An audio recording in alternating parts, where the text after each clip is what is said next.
guys, so finally got the trailer here. Again, it's a 32, but it's from to the outside of the tongue is 37 footer.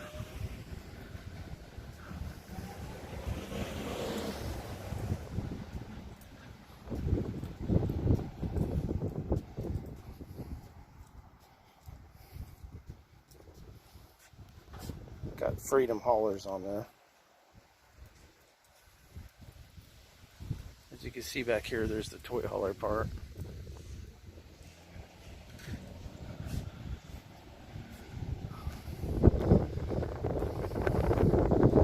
So it's a 2017. Actually, I've used it a pretty good amount. I got it in 2018. Pre-owned. Then again, there's the full setup, everything connected. Like I say, it's 37 to the bumper. Pretty much fully loaded to 15,000 AC units, fridge, one slide out, bunks in the back, then your regular kind of master setup up front. We'll do the inside probably tomorrow. I just wanted to show the setup on as far as the towing equipment on this video. Obviously, already got it hooked up. Already have towed with it. It's got the equalizer hitch on it that really does work good as far as sway. You know, without it, I think our last trailer, which was a similar size, a Fleetwood, which I believe that company's out of business now, had the same type of hitch setup, equalizer. But yeah, it's basically, once you connect everything up, you put these bars in right here and secure it with these pins in the front. And then back here, there's some pins that go on. Kind of the trick of this thing is as you're getting on the ball, the front ball, is to go ahead and connect those before you put the total weight down on it. And it's a lot easier to get them on. Now, it does come with a pry bar if you have difficulties getting them on or off. But again, I would get the bulk of everything set up in the shop before you actually hit the road with this thing. Unless you know what you're doing. You know, if you're buying it kind of after buying your trailer and adding it on, it does come with instructions. But you know, you might be better off finding a mechanic or an RV place that can get it all hooked up correctly for you. Obviously, the change is pretty straightforward as far as connecting everything. Now, this is a class 5 hitch here. So we had to go with the sleeve to kind of drop it down to the class 4 receiver, which was a little different for us. As you can see where all that connects right here, that's the reducer, I guess you could say, into the class 5 hitch, which the Rams come with, 2500s anyways. I'm not sure about the 1500s or any of that. But yeah, it's pretty straightforward. You can see my propane cover. This is the propane cover. Has seen better days, so I'm planning on replacing that soon. The person who was before me who owned this, he put some major locks on here as far as the propane and whatnot. It's got a major lock setup, which I'm really glad it's there. Haven't had any issues, but it's a major cable that runs through there. And maybe when I replace this, I'll do a separate one just on the gas part and the propane. So anyways, yeah, kind of back to the hitch. Once it's on there, you know, you got your safety cable here, and your goes back to the trailer. Now you're supposed to cross these chains. I know someone's probably going to leave a comment. These chains are a little short. we're crossing. I'm just worried when I turn, so I need to probably go back in the shop and get some longer ones welded on, just to, you know, for safety reasons. You're supposed to cross them. You know, if something happens, in theory, this comes off. It can still, or if this comes off from here, it'll ride on those cross chains until you can, you know, hopefully give you enough time to slow down, or, like I say, worst case scenario, this is the safety pole here. But pretty straightforward. I'll probably do another video as far as attaching this thing. It's a little hard to do, holding the camera and then connecting everything up. I think there's been enough videos online that shows, you know, obviously getting it on the hitch and the truck and whatnot, but that's the setup here. Again, an equalizer. It's done great for us. You know, a little more on the trailer. You know, obviously it's got one battery. I'd like to go with two eventually.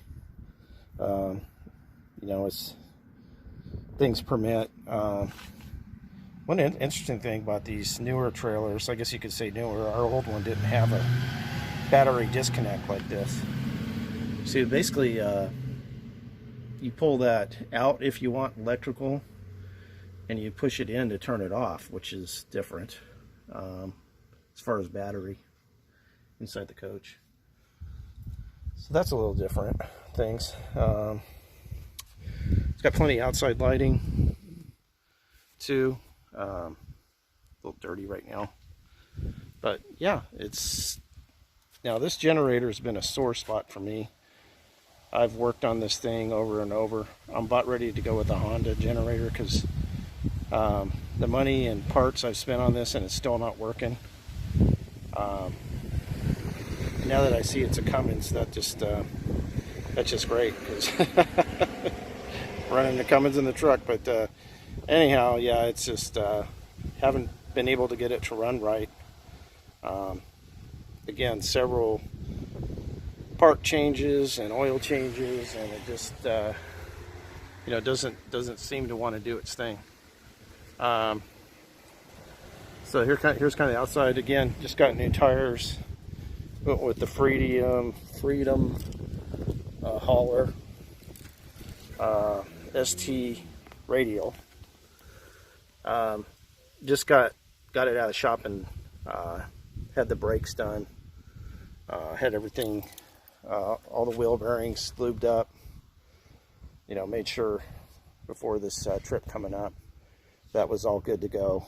The other tires were on since new, and they were definitely due. So they got a couple grease covers that I bought, and let me pause for a minute and I'll grab those and I'll put those on, and you can kind of see some of those fell off. We towed this back from Texas a few months back, and I believe that's when those actually came off. But yeah, just realized those are the wrong thing. Those are the internal caps, so I'm gonna have to send those back. I did get a new trailer lock here, so I'm gonna replace that right now. I'll bring you along with that. Hold on one second. This old one here, originally had one like this here, and evidently lost it, and went with this for a while, which is not the greatest. I mean, it works, but you know, I think if someone wanted to break that, it'd be easier. Then this is a O'Gore trailer coupler lock. I'll leave a link down below. But yeah, I'm gonna replace that out. So okay, so let me see if I can get an angle on this.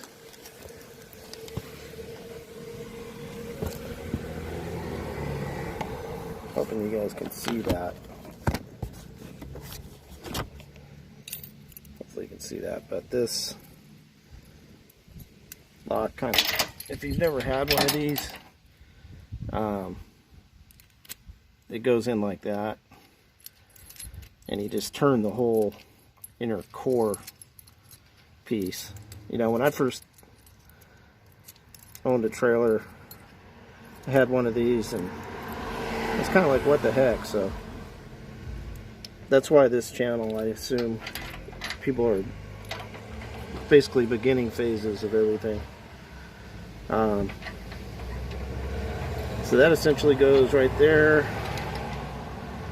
Well, kind of goes right there, and then you start spinning it.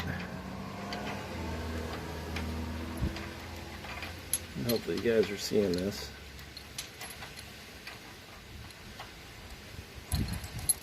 If not, I will just put up a graphic and explain it from there. But you just keep spinning the whole inner core piece until your lower part, the shaft basically goes into the notch, and you can see it's still tightening, and then you can see the inner screw piece comes out here. It's snug, and that's it. Give it like a half back turn right there, and that's it. Way more secure, harder for someone to get at that. So that's the intent of it. Got a couple more parts. I'll bring you guys along on that too. And these are the valve tip covers I picked up. I'll throw those on, and show you guys on the way out there. I'll show you guys the top of the trailer. I can see it pretty good from over here. Kind of show you everything that's going on up there. So that's the very top. It's got the Max Life Air, or Max Air, I'm sorry, covers. I put those on a little over a year ago now, and the reason I did it, they look pretty good. See, there's 3 of them there. One's in the front, middle, the back. Those right there. And the reason I did that, the weather was so bad, there was so much hail and everything, that the original ones that came with it were literally being destroyed. And I went with these, which they've been great. You can leave, basically leave them open, airs it out. It's really great. That front round looking unit is the Correct TV. It's a Rover unit. Actually had to flash the BIOS, I believe it was, on that when I first got it, and actually had to end up replacing the I believe it's a K500 unit. I can do a separate video on that actually drives that thing. That other little round looking thing's like a HD antenna.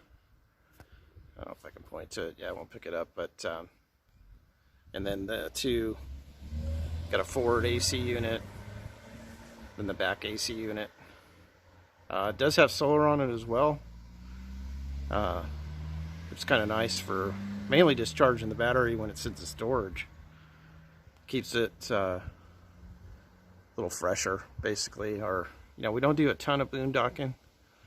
We might in the future, but most of the time we're looking for power in an RV park. So anyhow, let me do this tire one, which is super simple, and maybe also show you that cable up front with the propane. There's kind of a before and after. You can see they have no stem on it, or it has a stem but not a didn't come with a cap, which is strange, but anyhow. Okay, it's got the cap on. I don't want to bore you with screwing 4 caps on, but yeah, looks way better. Let me show you this cable I was talking about. I mentioned it. It's kind of interesting. I'm pretty sure they sell these on Amazon, but that cable right there, I don't know if you can see that. It's right there. It does. Hey guys, just wanted to do this quick video on the No-Code Genius Boost. Picked this up not too long ago. Fortunately, haven't had to use it yet, but it's ready if needed. This kind of replaces the old jumper cables that most of us 50-plussers used for years. In the last couple of years, these came about, and they're really great. They save a lot of space. They're probably safer overall, and super convenient because it's more than just a booster. It's got a light on it and USB charger, so it's kind of a safety device too in that regard. Something you could throw in a bug out bag, that type of thing.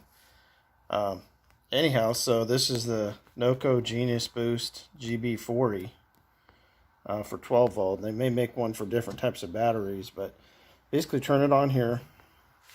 Tells you how much charge you have. Obviously, if it's low, you would hook up the USB over here, standard USB for the car, and charge it. That's actually, there's two of them. One's to charge and one's to get charged there. Actually pretty simple to use.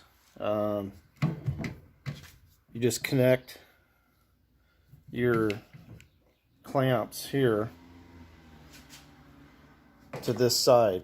Clamps right in on that side. And once you, provided you don't have a yellow error here. Now if you hook, the old days you hook the clamps up, it was a bad thing, backwards. I mean, if you hook them up, you know, red to black or something, bad things happen.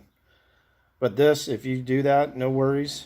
It'll give you an error right here and just let you know, hey, your batteries are reversed, essentially. So yeah, it's pretty handy, pretty safe.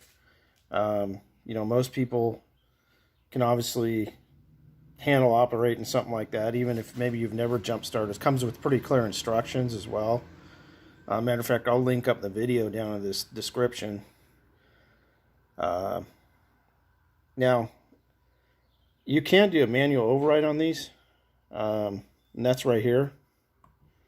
And that's where you would actually, if there's certain safety mechanisms that you know, this boost has built in that says, you know, if things aren't looking quite right, but if you, in your mind, you know they're all hooked up right, and for whatever reason, you know, the boost here, its internal safety mechanisms aren't allowing for essentially you to try and give it a jump start, you can hit that manual override, and that's right there, and that'll allow you to essentially set off the internal safety mechanisms of the boost and allow you to go ahead and try and start the car. Now, is that recommended? Probably not, but it's a nice feature that they include. Nice to know it's there. Hopefully you'll never need it. Again, it's got a light on it, so it's pretty bright. I mean, shoot, look at that. Just see there. Nice LED light. And again, you can charge your cell phone off it. So it's like a, you know, a lot of people, they'll carry around extra batteries just in case for their phones, you know, and maybe in the car or whatever you got going on. But, you know, obviously keep this in the car, but this could also serve, you know, so say you lost total power and you had to, you know, have something, at least charge your phone for emergency type situations. So again, it's the No-Code Genius Boost. Fortunate enough not to have to use it yet. knock on wood. But it's there if needed. And again, it takes kind of the place of the old jumper cables that many of us used for many years, which you needed another car around too to get the jump, and it knocks that out too, which was always a big, a biggie. There's not always a second car around, so this is kind of like your second car and your boost and your cables all wrapped into one. So highly recommend it. I'll link it up down below. We'll try and keep these going with some of the gear that purchased, just for safety reasons and recovery reasons, towing reasons, things of that nature. All through these two tanks, 2 propane tanks. But yeah, I'm glad it's there. Evidently the person had it before me had an issue. I think he wasn't living in the best area, and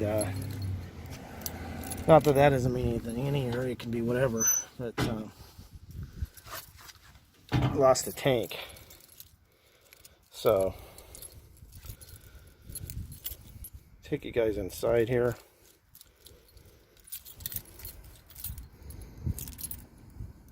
Hold on one second. Like I say, do another video on the inside briefly. It's kind of messy right now, excuse the mess, but that's the inside. Another thing we do first day as we're getting ready to got a couple days to go. So the main reason we pull it out a couple days in advance is to come over here and get the fridge going. And so you turn it on, leave it pushed in for auto, because I got it plugged in, and I can show you that real quick too. Got the converter to 110, so you can run some devices, and this being one of them. So what it does is, you obviously don't want to use your gas unless you have to, and you use the 110 from your house to cool down your fridge, especially if you're going to be in a hotter climate. We're out west here, going up into Arizona. It's supposed to be a high of 109. So, I mean, pretty much any time in the West, you need, it doesn't matter if it's Texas, Southwest, all these areas, especially in the summer. It doesn't really matter when, you need to cool down your fridge a couple days before. So, that's mainly what I wanted to show you in here. Let me take you guys back outside, and I'll show you that plug I'm talking about. And I know it's getting a little lengthy video here, but just kind of want to show you everything you got to go through when you're setting things up. And I'll do another inside one. There's a fair amount of stuff you can do in here too, but hold on one second. So here's the plug. It's just regular 110, and mainly what I want to show you, again, I assume people are brand new to RVing. I know some people have done this a long time. If everyone leaves comments, but I'm just assuming people don't know. And this is the plug I'm talking about right here. So these you can switch out. This screws in here. You line it up and screw it in. But this allows you to run 110, like I say, 110 devices, and we mainly do it to get the fridge cooled down, and if we do some cleaning, we can at least plug in a vacuum or something like that too. So it gets everything going before we leave. Once you're in the park, you go on either 30 amp or 50 amp. We always try for 50 amp because we got the 2 units, but you may be on 30 amp with just one AC unit. That's the main thing. Just know that less power, the less you'll be able to run, and we kind of found that out the hard way. And I'll explain that another time. But again, guys, thanks for watching, and we'll see you next time.